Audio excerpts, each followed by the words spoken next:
What's going on, guys? So lately, the question that we've been getting is, can you wrap this? And honestly, we're always gonna say you can wrap mostly everything. The door seal isn't really much different, but one thing that makes it slightly difficult is the fact that it has this graffiti. It's kind of like the welding, right?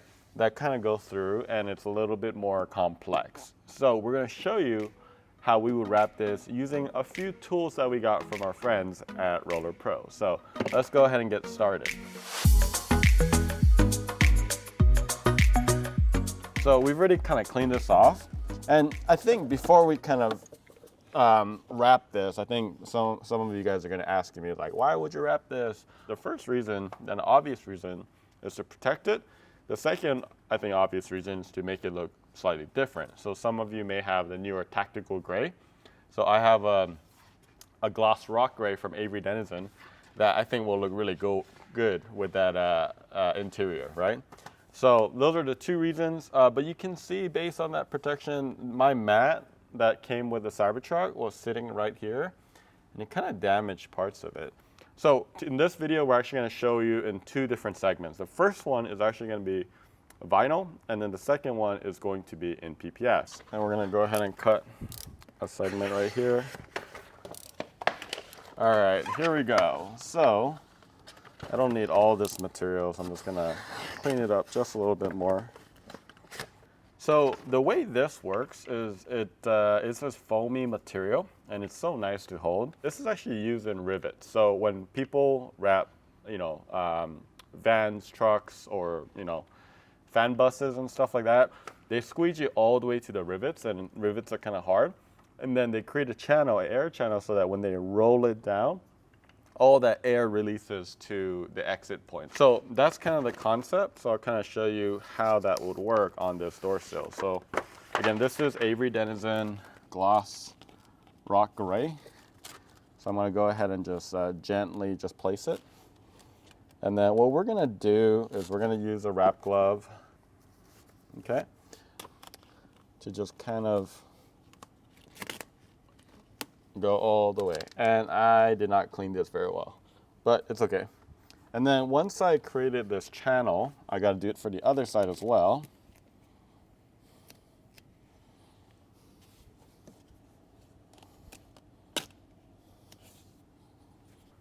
All right, so what I've done here is I've squeegeed it on this side and then squeegeed it on that side. And then this, I did not squeegee the ends right here because that's your channel of the air going out. Once you get to that point, you have to heat it up. So I got a heat gun. You want to have it at pretty high heat. And you're just going to heat it up, heat it all up.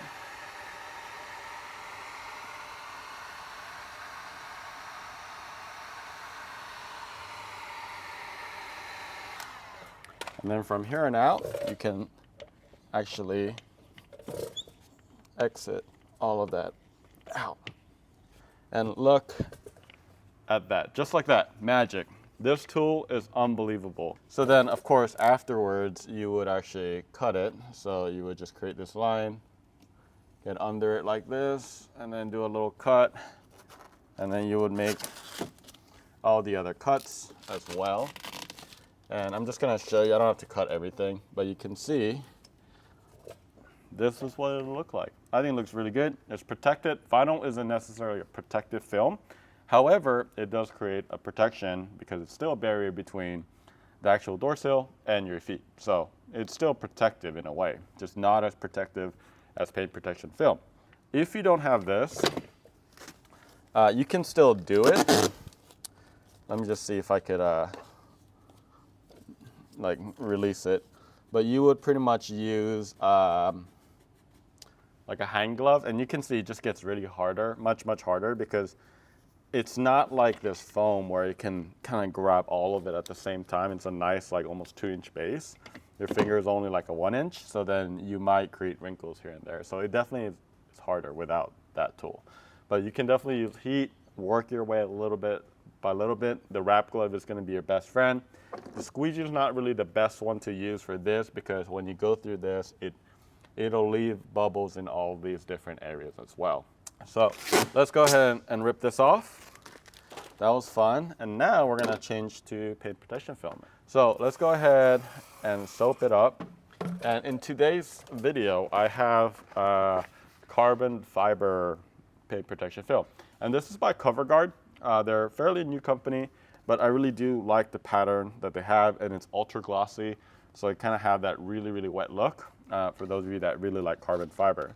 So we're gonna go ahead and peel it, and immediately you can feel the thickness of it going from vinyl to paint protection film. We're gonna go ahead and hydrate it first. That's the first step. And then let's go ahead and put it just like that. Okay, and then in this case, you want to use a squeegee, a wet squeegee. And then I'm going to go ahead and use some tack as well. And just get this line right here. There you go. So check that out. You have to spray slip solution also on top of the film so that it can glide, right? If you don't do that, it's going to drag and it could actually damage some of the film. So PPF is going to be significantly harder to install.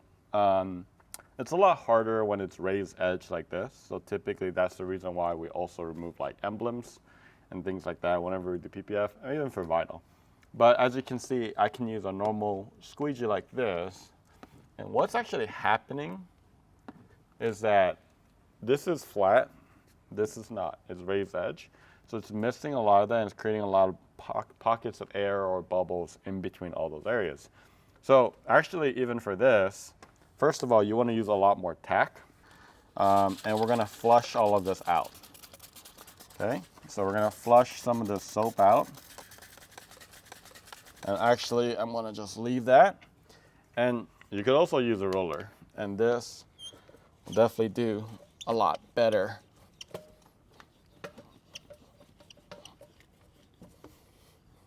And look at that. So this tool can also be used on PPF like this. You have to use a little bit more tack. You're almost getting the adhesive a lot stronger. But the same thing here is that you want to leave a lot of areas for the air or the bubbles to escape. You never want to block off any of the areas, and then you're going to create a giant bubble somewhere, right? So this tool is very versatile. Now the same concept here, guys. Once you're done, I have a small blade right here.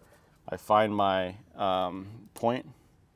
By the way, PPF is significantly thicker, guys, so just keep that in mind. So there you have it. You will cut the rest of it. Typically for PPF, it's very common practice to cut right to the edge. In this case, this is all going to be covered all the way up to here, so this is fine. Once we put this over it, you can see it's not going to show that.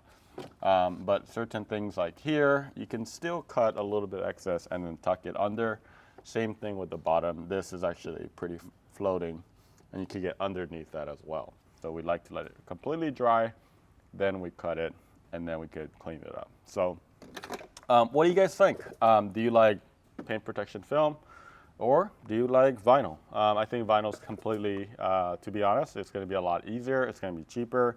I think it's the way to go. However, if you really want that added protection, I think PPF is also the solution for that. So let us know if you think we should come out with a kit. As always, make sure you click on that subscribe button, and we'll see you later.